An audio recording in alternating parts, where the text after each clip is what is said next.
আসসালামু আলাইকুম আমার সম্মানিত প্রিয় ভিউয়ার্স, আশা করি সবাই ভালো আছেন। তো আজকে আমি আপনাদের সামনে নতুন আরেকটি ভিডিও নিয়ে হাজির হলাম, যেটা আমার নতুন বন্ধুদের অত্যন্ত কাজে আসবে। কিভাবে রিং সেটিংস করতে হয় এবং লাইনার পিস্টন সেটিংস করতে হয় এই বিষয় নিয়ে আপনাদের সামনে আলোচনা করব এবং দেখাবো। তো এই যে দেখুন, এটা হচ্ছে কি আপনার রিং। তো আমি সিলিন্ডারের ভিতরে দিচ্ছি, কিন্তু রিংটি ধরে নিচে জাম হয়ে যাচ্ছে। তো অনেক অনেক কোম্পানির রিং আছে যেটা কাটতে হয় না, আর আমাদের এখানে যে রিংগুলো আছে এটা একটু করে কাটে দিতে হয়। তো এখন আমরা একটু কেটে নিচ্ছি রেত দিয়ে। এই যে দেখুন, তো অল্প অল্প ঘষে ঘষে আমরা দেখব যে এটা কতটুকু লাগে। তো এখানে আপনারা সাবধানতা অবলম্বন করতে হবে যাতে রিংটি বেশি না কেটে যায়, এরকম একটু একটু করে দেখবেন ভিতরে। তো আমরা এখানে এক এক করে সেটিংস করব। তো আশা করি আপনাদের এই ভিডিওটি ভালো লাগবে এবং আপনারা অত্যন্ত উপভোগ করবেন ভালোই।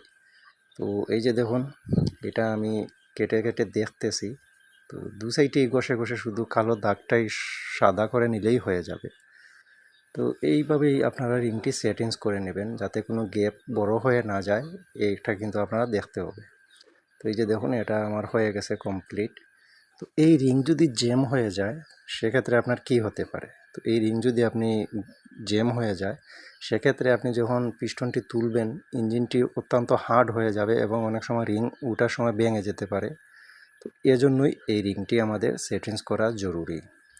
তো ঠিক এইভাবেই আপনারা রিং সেটিংস করতে হবে, না হলে কিন্তু সমস্যা।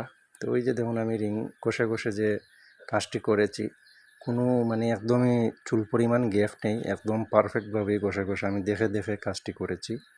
তো অনেকেই আছেন এটা আপনার কাটতে গেলে কষে কষে অনেক বড় করে নেন। তো আমার কথাগুলো আপনারা ফলো করবেন যাতে আপনাদের কাজে আসে। তো এটা হচ্ছে গিয়ে ওয়েল রিং। তো ওয়েল রিংটি বেশিরভাগ ক্ষেত্রে কাটতে হয়, অনেক সময় বড় হয়ে যায়। তো এখানে দেখুন গ্যাপ ভালোই আছে, কোনো গ্যাপ নেই, এখানে চুল পরিমাণ গ্যাপ নেই বললেই সারে। তো আমাদের এখানে এটা কমপ্লিট হয়ে গেছে। তো এটা হচ্ছে কি আপনার টপ রিং। এটা কিন্তু কাটতে হয় না অনেক জায়গায়। তো আমি দেখতেছি যে এই লাইনার পিস্টন কিট সেট যে এনেছি এখানে কাটতে হচ্ছে।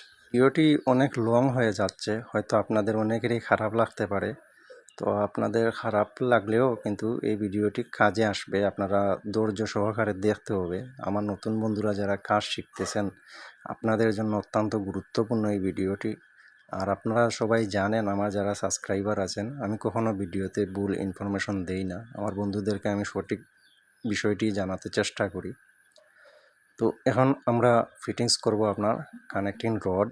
এই যে দেখুন, এটা হচ্ছে গিয়ে আপনার একটা সিল।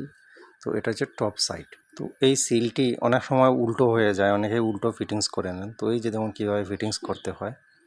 তো আপনারা এখানে আগে যে পিংটি তুলবেন ওইটা দেখবেন ঢিলা আছে কিনা, বা এটা তুলতে জ্যাম হয় কিনা।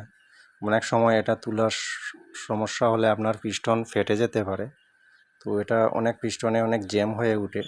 তো সে কারণে আপনারা একটু শিরিষ কাগজ ব্যবহার করতে পারেন, পালিশ কাগজ। তো আমরা এখন ফিটিংস করে আপনাদেরকে দেখাচ্ছি কানেক্টিং রড কিভাবে ফিটিংস করতে হয়। তো আমরা যেভাবে ফিটিংস করতেছি ঠিক ওইভাবেই ফিটিংস করবেন। আপনাদের এই যে ছিদ্রটি, এটা কিন্তু আপনার যে সিল আছে টপ সাইডের দিকে থাকবে। তো ওটা আপনারা মাথায় রেখে দিবেন যাতে পিস্টন উল্টো না হয়ে যায়। তো ঠিক ওইভাবেই আপনারা ফিটিংস করবেন। আর এখানে যে লকগুলো আছে এটা কিন্তু টেম্পার লক দিতে হবে। অনেক সময় দেখবেন আপনার এই লক যদি ছুটে যায় তাহলে কিন্তু আপনার সিলিন্ডারের ভিতরে পড়ে আপনার সিলিন্ডার পিস্টন সব কিছু ভেঙে ফেলবে। তো এই লকটি আপনারা টেম্পার লক দিতে হবে। তো আমাদের এখানে লক একটি তুলে নিচ্ছি। তো আমার যে এইটা হাত দিয়েই ঠেলে ঠেলেই বসাতে পারছি, কোনো লক প্লাসের প্রয়োজন নেই।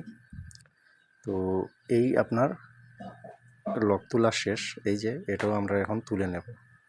আর আজকের ভিডিওতে আমরা দেখাবো আপনারা লাইনার বোর্ডের ভিতরে দেওয়ার আগে পিস্টন এখানেই রিং টিং ভালো করে সেট আপ করে নিয়ে ইঞ্জিনে একদম সব কিছু একসাথেই ঢুকিয়ে দিতে পারবেন। ওই প্রসেসটিও আপনাদেরকে আজকে দেখিয়ে দেব। তো আশা করি সম্পূর্ণ ভিডিও দেখতে থাকবেন।